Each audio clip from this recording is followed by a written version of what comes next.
So bago ko ito assemble guys, share ko muna sa inyo guys kung paano ang setting sa mga 45 degree na engine guys, basta mga B-type, V8, V6, V12 ganun. Only petrol applicable na siya.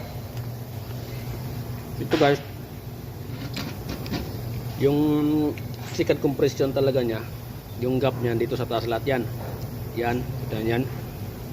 Nasa taas lahat yan, pati sa kabila taas lahat yan, second compression lang. Second compression ring, yan. At yung sa first compression ring ay, yung sa top compression ring ay nakababa lahat yan. Ito, yan. Yan. Pero naman nang yung dot yan, ito yung ano, front yan, front. Kabila din. Ganun din. Sa taas yung gap ng second compression ring, yung first ring ay sa baba. Yan, yan, yung dot front side, dot front side, dot front side, yan. So lahat ng 45 degree engine, ganito ang setup ng piston ring, second and first ring.